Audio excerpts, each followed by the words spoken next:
नमस्कार बंधुगण आपण सारा दुनियार अनेक आश्चर्यजनक जिनस देखिथिबे निश्चित किंतु आज मु आपन को नहीं जीवी एମିତି एक जगह को जहाँ को देखले आपण को आखि खोला रही जीवो। केरଳର ସବୁଜ ସୁନ୍ଦର ପାହାଡ଼ ଉପରେ ତିଆରି ହୋଇଛି ବିଶ୍ୱର ସବୁଠାରୁ ବଡ଼ ପକ୍ଷୀ ମୂର୍ତ୍ତି ଜଟାୟୁ ଆର୍ଟ ସେଣ୍ଟର। ପୌରାଣିକ କଥା ଏବଂ ଆଧୁନିକ ଇଞ୍ଜିନିୟରିଂର ଏକ ଅଦ୍ଭୁତ ମିଳନ ବିଷୟରେ ଜାଣିବା ପାଇଁ ভিডিও शेष पर्यंत निश्चिंत भाव देखु। रास्ता केमिति हेबो, टिकेट केते लागिबो एवं केउ सब जगह बुलिबे सेही सब विषय रे आज मु आपन को पूरा डिटेल्स देबी। तेणु भिडियोटी को शेष पर्यंत निश्चिंत देखिबे, स्किप करिवे नाही। भिडियोटी लंबा टिके हबो किंतु बहुत इनफॉर्मेटिव हबो एवं भलो मध्य आपन को लागिबो। तो प्लीज भिडियोटी की लाइक शेयर सब्सक्राइब निश्चिंत करेंगे जहाँफल मत मोटिवेट मिले। तो चलतु वीडियो आरंभ करवा।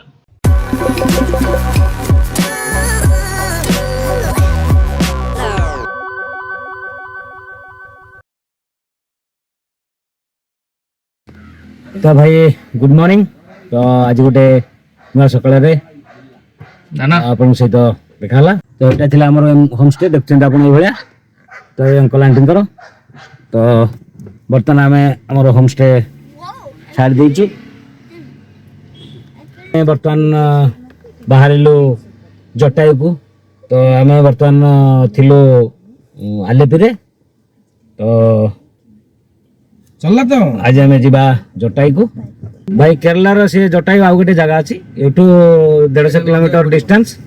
तो चलतु जीवा जटायु से जटायुंकर क्षेत्र से देखा। तापर पुणी आम आग को जहाँ आम जर्नी अच्छी कंटिन्यू करवा। चल आल्लापूजार जटायु सेंटर दूरता हो प्राय 109 किलोमीटर। जदि आप निज गाड़ी कि टैक्सी रे आसुचंती तेबे गंगा नसेरी हाईवे एवं प्रसिद्ध एमसी रोड दे आप प्राय 3 घंटा मध्य चढ़ाई मंगलम जटायु सेंटर रे पहुँची जिवे। जटायु सेंटर टा चढ़ाई मंगलम रे। तो सेठी आप पहुँची जिवे। जदि आप बस रे आसवाक चाहते तेबे आल्लापूजारू सीधा बस नहीं।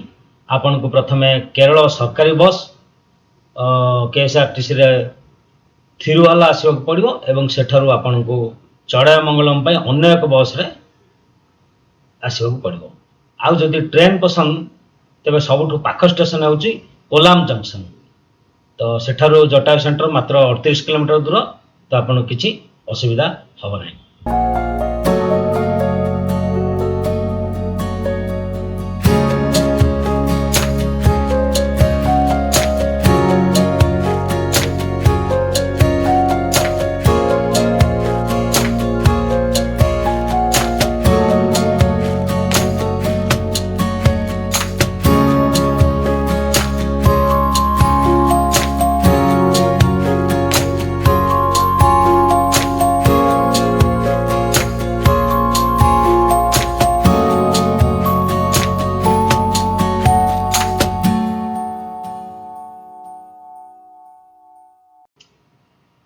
ए रूट रे आसला बेले आपण केरलर पारंपरिक खाद्य जमिति कि केरल साद्या सेटा तार पारंपरिक खाद्य एवं सी फूड ए सब ट्राए करने को भूलिबेनी। तो बहुत बढ़िया जिनस। तो रहिया पई हेले आपण को जटायु सेंटर पाखरे बेस किछि होटल मिलिबोनी। तो तेणु आपण को जटायु सेंटर ठो 27 किलोमीटर दूर रे थिबा भारकाला बीच किंबा कोलाम सहर रे ही होटल बुक करिया को पड़िबो। तो आसला बेले ए सब जिनस को टिके ध्यान रखिबे। भोक तो बहुत जोर रे लागिलानी। तो पिला माने साथी रे अछंती समान मध्य भोक कलानी जोर रे। तो चलंतु गोटे बढ़िया होटल खोजिबा। आगे पेट पूजा तापरे हमर जर्नी कंटिन्यू करिबा। तो एठी गोटे बढ़िया मल्टीक्यूशन रेस्टोरेंट हमको मिलगला ठीक मेन हाईवे साइड रे। तार रेटिंग मध्य बहुत बढ़िया थिला। तो एठी पार्किंग फार्किंग मध्य व्यवस्था अच्छी सब। तो चलतु खाइबा। खाई सारिकरी हमर Jatayu art centre journey continue करवा। ତ ଭାଇ ଖାଇବା ପୁରା ମସ୍ତ ଥିଲା। ତ ଯେଉଁ ଅନୁସାରେ ରେଟିଂ ଥିଲା ତ ଖାଇବା ମଧ୍ୟ ସେଇ ଅନୁସାରେ ଥିଲା। ତ ମୋତେ ଯଦି ପଚାରେ ତ ମୁଁ 6-7 ରେଟିଂ ତ ନିଶ୍ଚିନ୍ତ ଭାବରେ ଦେବି 10ରୁ। ତ ଆପଣ ଆସିଲେ ଏ ରୁଟ୍ରେ ଯଦି ଆସୁଛନ୍ତି ତାହେଲେ ଏଠି ଟ୍ରାଏ କରିପାରିବେ। ଆଲ୍ଲା ପୂଜାରୁ ଜଟାୟୁ ସେଣ୍ଟର ଯିବା ରାସ୍ତାରେ ଆପଣଙ୍କୁ ବହୁତ ଗୁଡ଼ିଏ ସ୍ଥାନ ଦେଖିବାକୁ ମିଳିବ।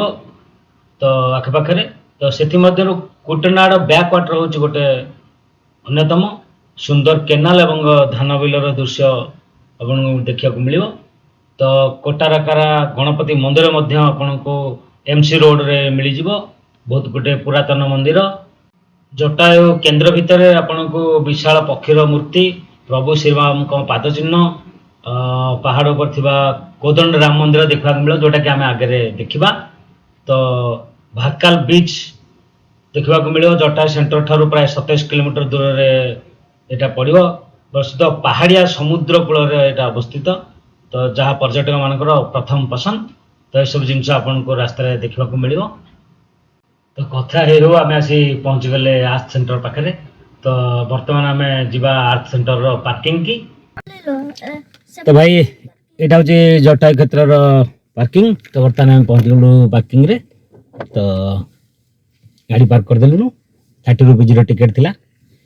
ତ ଚାଲନ୍ତୁ ଯିବା, ସେଠି ବି କ'ଣ ଟିକେଟ୍ ହେଉଛି ଦେଖିବା, କ'ଣ ପାଇଁ ଟିକେଟ୍ ହେଉଛି। ରୋପୱେ ଅଛି ସେଥିପାଇଁ ବୋଧେ ହେଉଥିବ, ନହେଲେ ପାହାଚର ଉପରକୁ ଚଢ଼ିକି ଯିବାକୁ ପଡ଼ିବ। ଦେଖିବା, ଚାଲନ୍ତୁ ସେଠିକି ଯିବା, କ'ଣ ହେଉଛି ଦେଖିବା, ତାପରେ ଉପରକୁ ଯିବା। ଚାଲନ୍ତୁ ଟିକେଟ୍ କାଉଣ୍ଟର ପର୍ଯ୍ୟନ୍ତ। ତ ବହୁତ ବଡ଼ ପାର୍କିଂଟେ, କାହିଁକିନା ଏଠି ସବୁବେଳେ ଏଇଭଳିଆ ଗହଳି ଥାଏ। ତ ଦେଖନ୍ତୁ କେଡ଼େ ବଡ଼ ପାର୍କିଂଟେ। ତ ଏଣ୍ଟ୍ରି ଏକ୍ଜିଟ୍ ଗେଟ୍ ଅଲଗା ଅଲଗା। 2 ହ୍ୱିଲର ପାଇଁ ସ୍ୱତନ୍ତ୍ର ଅଲଗା ପାର୍କିଂ, 4 ହ୍ୱିଲର ପାଇଁ ସ୍ୱତନ୍ତ୍ର ଅଲଗା ପାର୍କିଂ। ତ ଏଣ୍ଟ୍ରି ଏକ୍ଜିଟ୍ ଗେଟ୍ ଅଲଗା ଅଲଗା ହେଇଥିବାରୁ ତ ଆପଣଙ୍କୁ କୌଣସି ଅସୁବିଧା ନାହିଁ ଏଣ୍ଟ୍ରି ଏକ୍ଜିଟ୍ ପାଇଁ।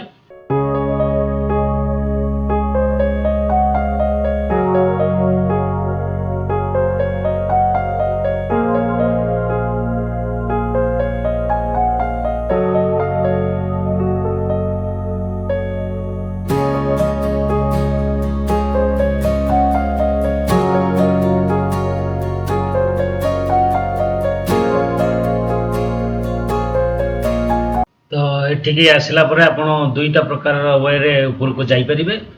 ଗୋଟିଏ ହେଉଛି ଚାଲିକି ଯିବା ୱାକୱେ, ଆଉ ଗୋଟିଏ ହେଉଛି କେବୁଲ କାର୍, ଯେଉଁଟାକି ଆପଣଙ୍କର ରୋପୱେ ଯେଉଁଟା କହୁଛନ୍ତି।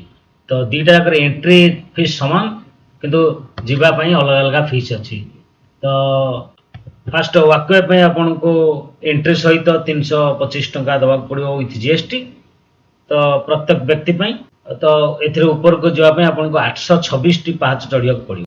ସେକେଣ୍ଡରେ ହେଉଛି ରୋପୱେ, ଯେଉଁଟାକୁ କେବୁଲ କାର୍ କହୁଛନ୍ତି। ତା ଦେହରେ ଆପଣଙ୍କୁ ଏଣ୍ଟ୍ରି ସହିତ 555ରୁ 615 ଟଙ୍କା ୱିଥ୍ GST ପର୍ ପର୍ସନ୍ ଦେବାକୁ ପଡ଼ିବ। ଟିକେଟ୍ କାଉଣ୍ଟର ପାଖରେ ଆପଣଙ୍କୁ ପାଣିର ବ୍ୟବସ୍ଥା ଅଛି। ଆପଣ ଚାହିଁଲେ ୱାଟର ବଟଲ ମଧ୍ୟ କିଣିକି ନେଇକି ଯାଇପାରିବେ। ଫ୍ରିରେ ପାଣି ମଧ୍ୟ ଅଛି, ଆକ୍ୱାଗାର୍ଡସ୍ ଲାଗିଛି। ତ ଟଏଲେଟ୍ର ବ୍ୟବସ୍ଥା ମଧ୍ୟ ଅଛି। ତ ଆପଣଙ୍କୁ କୌଣସି ଅସୁବିଧା ନାହିଁ। ଟିକେଟ୍ କାଉଣ୍ଟରରୁ ଆପଣ ଏଇ ବାଟ ଦେଇକି ଉପରକୁ ଆସିବେ। ତ ଏଠି ସିକ୍ୟୁରିଟି ଚେକ୍ ପଏଣ୍ଟ ଅଛି। ତ ଆପଣ ୱାକୱେରେ ଯାଆନ୍ତୁ କିମ୍ବା ରୋପୱେରେ ଯାଆନ୍ତୁ, ଯେମିତି ବି ଗଲେ ଆପଣଙ୍କୁ ଏଇ ସିକ୍ୟୁରିଟି ଚେକ୍ ପଏଣ୍ଟ ଦେଇକି ହିଁ ଯିବାକୁ ପଡ଼ିବ ଭିତରକୁ। ତ ଆମେ ବର୍ତ୍ତମାନ ସିକ୍ୟୁରିଟି ଚେକ୍ ପଏଣ୍ଟରେ ହିଁ ଅଛେ। ତ ସେଠି ଇନଷ୍ଟ୍ରକ୍ସନ୍ସ ଦିଆହେଇଛି। ତ ସିକ୍ୟୁରିଟି ଚେକ୍ ପଏଣ୍ଟରୁ କ୍ରସ୍ କଲେ ସିଧା ଡାହାଣ ପଟେ ଆମେ ଉପରକୁ ଯିବା ଷ୍ଟେୟାର କେସ୍ ମାଧ୍ୟମରେ। ତ ଏପଟକୁ ଏଣ୍ଟ୍ରି କଲେ ସିଧା ତ ଆମେ ଯିବା ରୋପୱେ ଏଣ୍ଟ୍ରି। ସେଟା ଏ ଯେଉଁ କ୍ୟୁ ଆପଣ ଦେଖୁଛନ୍ତି, ଏଇଟା ହେଉଛି ରୋପୱେ ଏଣ୍ଟ୍ରି। ତ ଏଇ କ୍ୟୁରେ ହିଁ ଆପଣଙ୍କୁ ଯିବାକୁ ପଡ଼ିବ, ବହୁତ ଲୋକ ଯେହେତୁ। ତ ଏଠି ମଧ୍ୟ ଆଉ ଗୋଟେ ସିକ୍ୟୁରିଟି ଚେକ୍ ଅଛି। ତ ତାକୁ କ୍ରସ୍ କଲା ପରେ ଆମେ ଭିତରକୁ ଆସିଲେ ବର୍ତ୍ତମାନ। ତ ଏଠି କିଛି ଏ ଜାଗାର ଟୁରିଷ୍ଟ ପ୍ଲେସ୍ ବିଷୟରେ ଡିଟେଲ୍ସ ଦିଆଯାଇଛି। ତ ଏଠି ଟିକେଟ୍ କାଉଣ୍ଟରରେ ବର୍ତ୍ତମାନ ଟିକେଟ୍ କରିକି ଆମେ ଯିବା ଭିତରକୁ ୱେଟିଂ ହଲ୍କୁ। ୱେଟିଂ ହଲ୍ରେ ଆମକୁ ଅପେକ୍ଷା କରିବାକୁ ପଡ଼ିବ, କାହିଁକିନା ତାଙ୍କର ଯେଉଁ କେବୁଲ କାର୍ସ ଉପରକୁ ଯାଇଛି ସେ ପୁଣି ତଳକୁ ଫେରିଲେ ଆମ ନମ୍ବର ଆସିବ। ଆମ ନମ୍ବର ଆସିଲେ ଆମେ ଯିବା। ତ ବର୍ତ୍ତମାନ ଆମେ ଅଛେ ୱେଟିଂ ହଲ୍ରେ, ଆପଣ ଦେଖୁଥିବେ। ତ ଏଠି ବହୁତ ଗୁଡ଼ିଏ ସ୍ନାକ୍ସ କାଉଣ୍ଟର ଅଛି। ତ ଆପଣ ଚାହିଁଲେ ତାକୁ ଏନ୍ଜୟ କରିପାରିବେ। ତ ଏଇଟା ହେଉଛି ଟର୍ମିନାଲ 3ର ଏଣ୍ଟ୍ରି। ତ ଏଠି ଏଣ୍ଟ୍ରି ପୂର୍ବରୁ କିଛି ଗ୍ରୁପ୍ ଫଟୋ ଉଠାଯାଉଛି, ଯେଉଁମାନେ ସବୁ ଗ୍ରୁପ୍ରେ ଆସିଛନ୍ତି। କାହିଁକି ନା କିଛି ଅସୁବିଧା ହେଇଗଲେ ସେମାନଙ୍କ ପାଖରେ ପ୍ରୁଫ୍ ଥିବ। तो कोमाने एंट्री करथिले तो सेमानक एग्जिट तो निश्चित भाव में करेबे।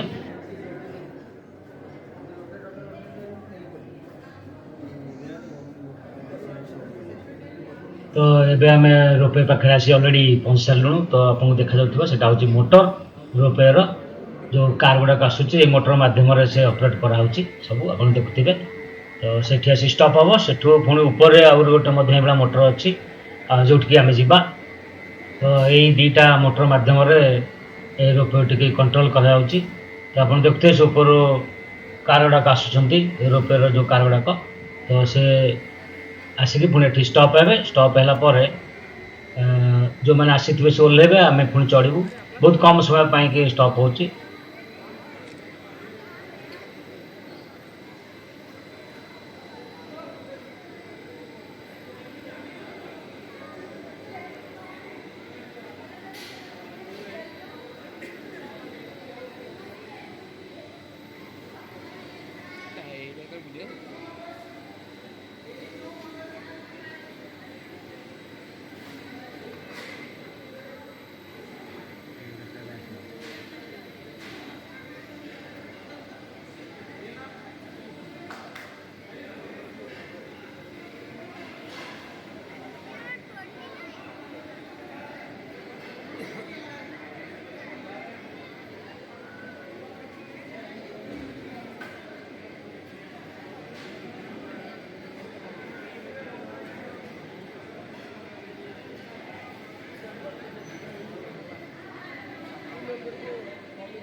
तो बर्तमान आसिक ऑलरेडी से पहुँची गलानी कार गुड़ाक आप देखुवे। तो से कार जो मैंने आसछंती से मैंने ओह्लैला परे पुणी आमे दादरे चढ़िबू और ऊपर को जिबा। आसला बेले बोधे से टिकेट देखै के एंट्री हो ना।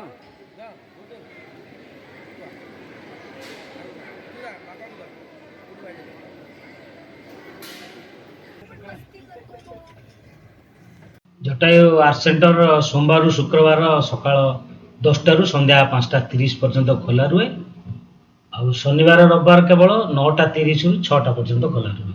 तो जो मैंने ऊपर को जाइथिबे ओल्हेवा पई 11टा 12टा मध्य बाजी जाउची। आउ गोटे जरूरी सूचना मध्य मु आपनको देई दिए। तो पार्क काउंटर रे टिकेट किनिया पई आपनको नगद कैश आनिथिबे भांगरे काहेकि ना सेटा सब बढ़िया। बेले बेले कार्ड पेमेंट से मैंने नौना कि ऑनलाइन पेमेंट से ग्रहण करूना। तो तेणुक आप कैश सांगे धरिक आसवे सब बेटर। नचेत तार ऑफिशियली वेबसाइट रे जाकि आप ऑनलाइन टिकेट बुक करि आसपारे। तो यहाँ हूँ मोर केबल कार फास्ट एक्सपीरियंस। मुझे पूर्व केबे केबल कार रे बसिनी। मो पिला मान सहित मु आसी। तो से माने मध्य बहुत एक्साइटेड बसवाई केबल कार। धीरे धीरे केबल कारटी जिते ऊपर को जाऊँगी आमर एक्साइटमेंट से बढ़ी बढ़ी जाऊँगी। बाहर जो दृश्य मनमुग्ध करुच्ची। जटायु आर्ट सेंटर रो मुख्य आकर्षण हूँ केबल कार। तो यहाँ हूँ केरल प्रथम एवं एकमात्र अत्याधुनिक केबल कार सिस्टम। रोपवे यात्रा कला बेले आपण तार चारिपाखर सुंदर पहाड़ आउ जो नेचर को आपण उपभोग करें।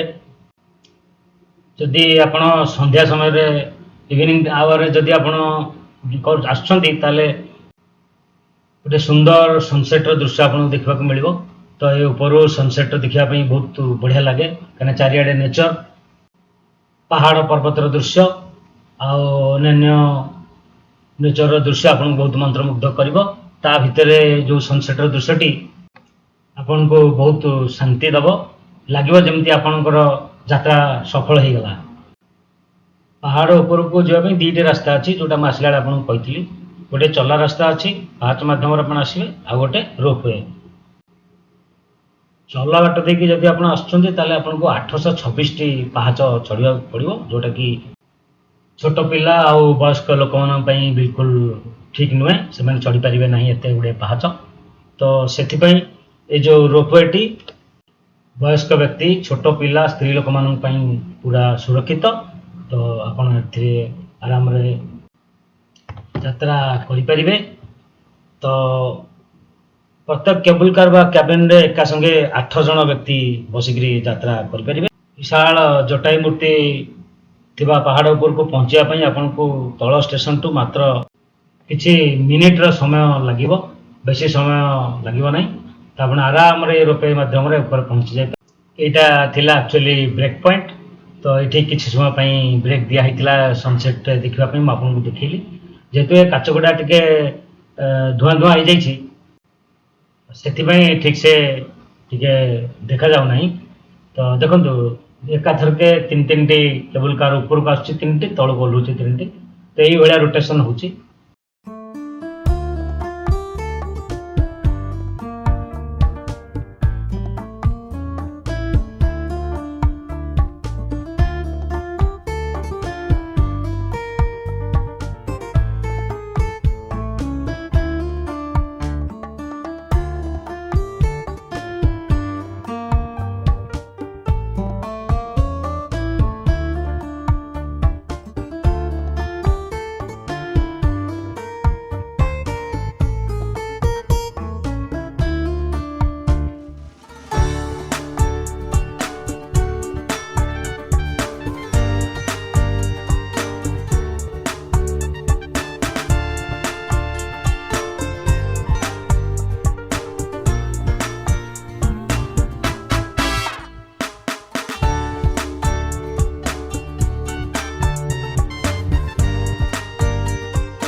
तो फाइनाली मैंने आसी पहुँचीगलु जटायु आर्थ सेंटर पहाड़ उपरे पूरा।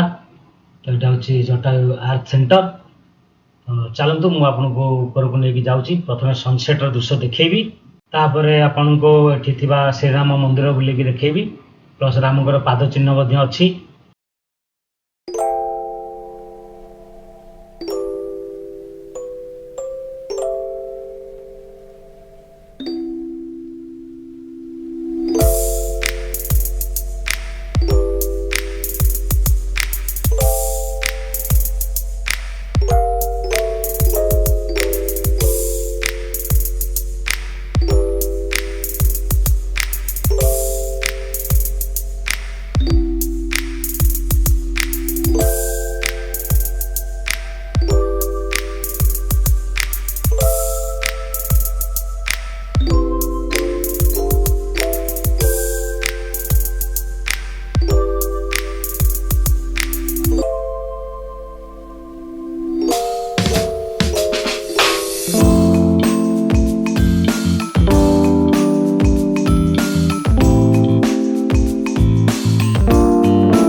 ଯେତେବେଳେ ରାବଣ ମାତା ସୀତାଙ୍କୁ ହରଣ କରିକି ଶ୍ରୀଲଙ୍କାକୁ ନେଇଯାଉଥିଲା, ସେହି ସମୟରେ ଜଟାୟୁ ତାଙ୍କୁ ଅଟକେଇବାକୁ ଚେଷ୍ଟା କରିଥିଲେ।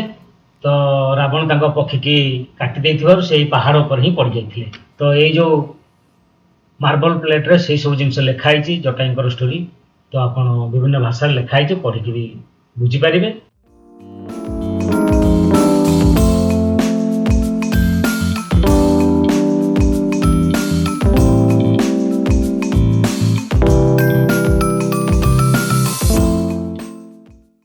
तो यहाँ हूँ से पाहाच जोटा मुझे आपको तलू कहूली। तो दुईटा विकल्प, जोटा गोटे रोपवे, गोटे हूँ सीढ़ी पाहाच देखिए आपको ऊपर आसवा पड़े। तो यहाँ जंगल देखिए पूरा टोटाल तलू जाऊँगी। तेणु संध्या पूर्व आपको यहाँ ओह्लैवाक पड़ो। तेणु से आगे जो मैंने सीढ़ी आसोह्लैवाई ଆନାଉନ୍ସ କରୁଛନ୍ତି। ତ ଆପଣଙ୍କୁ ଯାହା ହେଲେ ବି ସନ୍ଧ୍ୟା ପୂର୍ବରୁ ତଳକୁ ଓହ୍ଲାଇବାକୁ ପଡ଼ିବ।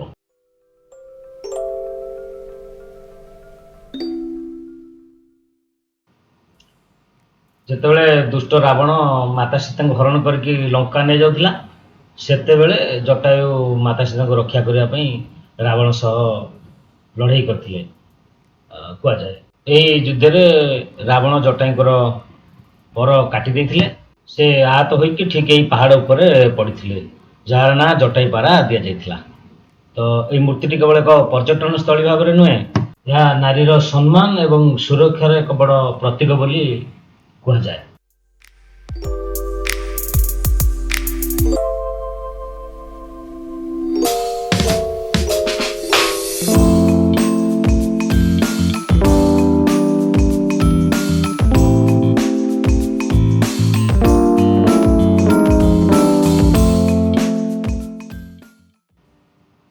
ତଳେ ଯେଉଁ ଗାଡ଼ିଟି ଥୁଆ ହେଇଛି ଆପଣଙ୍କୁ ଦେଖାଉଥିବ ଠିକ୍ କେମିତି ଆସିଲା ବୋଲି ଭାବୁଥିବେ। ତ ଜଙ୍ଗଲ ମଧ୍ୟରେ ଗୋଟେ ରାସ୍ତା ସେମାନେ ତିଆରି କରିଛନ୍ତି। ତ ଏଠି ଲିଫ୍ଟ ସିଷ୍ଟମ୍ ଅଛି ଏ ଘରେ। ତ ଏ ଉପରେ ଯେଉଁ ସବୁ ପାଣି ଆଉ ସବୁ ଖାଇବା ଜିନିଷ ମିଳୁଛି, ତ ତାର ପାଇଁ ଏଠି ତା ବ୍ୟବସ୍ଥା ପାଇଁ ଏଠି କରାଯାଇଛି ଏମିତିଆ ସିଷ୍ଟମ୍। ତ ଏଇ ଲିଫ୍ଟ ମାଧ୍ୟମରେ ଉପରକୁ ସବୁ ପ୍ରକାର ଜିନିଷ ଆସିପାରୁଛି, ଯାହାଫଳରେ ଏଠି ଆପଣଙ୍କୁ ସବୁ ପ୍ରକାର ସୁବିଧା।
ଏଠି ଗୋଟେ ସୁନ୍ଦର ଗ୍ୟାଲେରୀର ବ୍ୟବସ୍ଥା କରାହେଇଛି।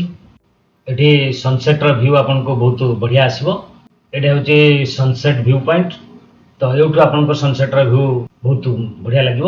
ତ ଦେଖନ୍ତୁ, ଯେହେତୁ ସନ୍ଧ୍ୟା ହେଇଯାଇଛି, ସନସେଟ୍ର ଭ୍ୟୁ ମସ୍ତ ଦେଖାଯିବ। ତ ଆମେ ଟିକେ ଲେଟ୍ କରିଦେଲେ ସେପଟେ ଦେଖିବା ପାଇଁ।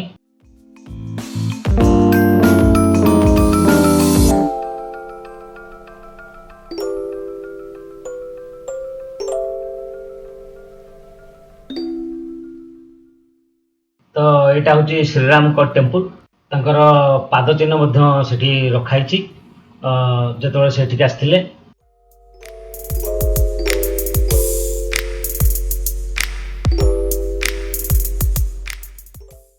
ଏ କଂକ୍ରିଟ ମୂର୍ତ୍ତିଟା ପ୍ରାୟ 200 ଫୁଟ ଲମ୍ବ, 150 ଫୁଟ ଓସାର ଆଉ 70 ଫୁଟ ଉଚ୍ଚ। ଏହାକୁ ଗିନିଜ୍ ବୁକ୍ ଅଫ୍ ୱାର୍ଲଡ ରେକର୍ଡରେ ବିଶ୍ୱର ସବୁଠାରୁ ବଡ଼ ପକ୍ଷୀର ମାନ୍ୟତା ମଧ୍ୟ ମିଳିଛି। ଏହାର ପ୍ରତିଟି ପର ଏବଂ ନଖକୁ ଏତେ ସୁନ୍ଦର ଭାବରେ ଗଢ଼ାଯାଇଛି, ଆପଣଙ୍କୁ ଲାଗିବ ସତେ ଯେମିତି ଏବେ ବି କଷ୍ଟରେ ଚିତ୍କାର କରୁଛନ୍ତି ଜଟାୟୁ। ପ୍ରସିଦ୍ଧ ଶିଳ୍ପୀ ରାଜୀବ ଆଞ୍ଚଲ ଆଉ ତାଙ୍କ ଟିମ୍ ଏହାକୁ 10 ବର୍ଷ ସମୟ ଲାଗିଥିଲା ତିଆରି କରିବା ପାଇଁ।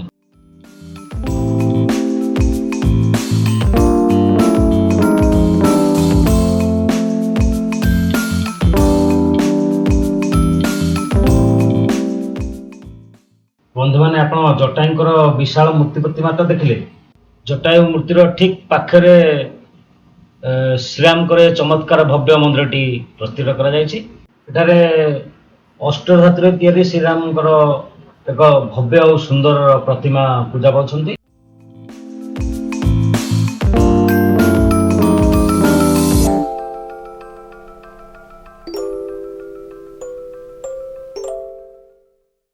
ବନ୍ଧୁମାନେ, ଏହି ଜାଗାର ପୌରାଣିକ ଇତିହାସର ବହୁତ ଖାସ୍ ମାନ୍ୟତା ଅଛି ଯେ ରାବଣ ସହ ଯୁଦ୍ଧ କରି ଆହତ ହେବା ପରେ ଜଟାୟୁ ଏହି ପାହାଡ଼ ଉପରେ ପଡ଼ି ଭଗବାନ ଶ୍ରୀରାମଙ୍କ ଅପେକ୍ଷା କରିଥିଲେ।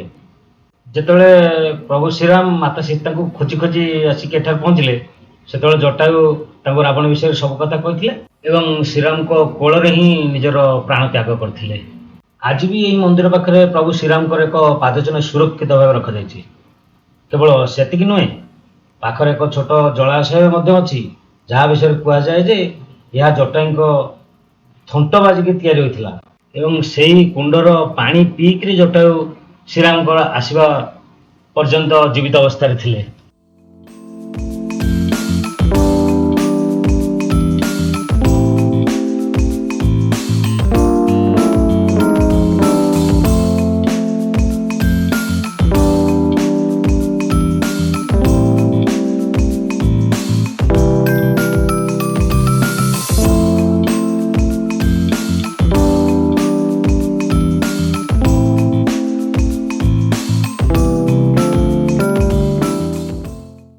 ଏଇଟା ହେଉଛି ଶ୍ରୀରାମଙ୍କର ଟେମ୍ପଲ। ତା ଭିତରେ ଶ୍ରୀରାମଙ୍କର ମୂର୍ତ୍ତି ଅଛି। ତ ବହୁତ ଲମ୍ବା ଲାଇନ୍ ଅଛି, ଆମେ ଭିତରକୁ ଯିବା ନାହିଁ। ଭିତରେ ବି ସେମିତି ସୁଟିଂ କରିବାକୁ ପରମିଶନ ନାହିଁ।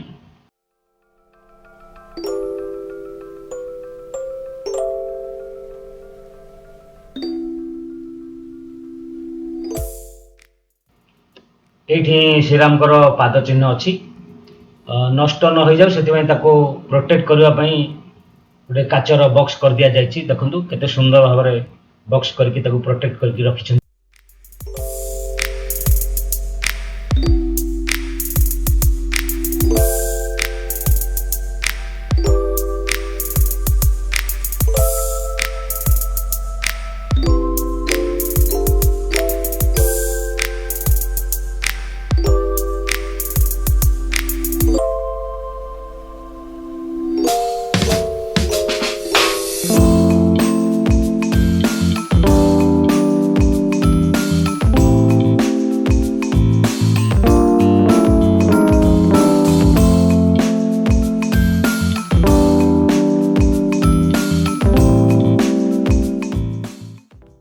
ତେବେ ବନ୍ଧୁଗଣ, ଆପଣଙ୍କୁ ଜଟାୟୁ ଆର୍ଟ ସେଣ୍ଟରର ଏହି ସୁନ୍ଦର ଭିଡ଼ିଓଟି କେମିତି ଲାଗିଲା କମେଣ୍ଟ କରିକି ନିଶ୍ଚୟ ଜଣାନ୍ତୁ।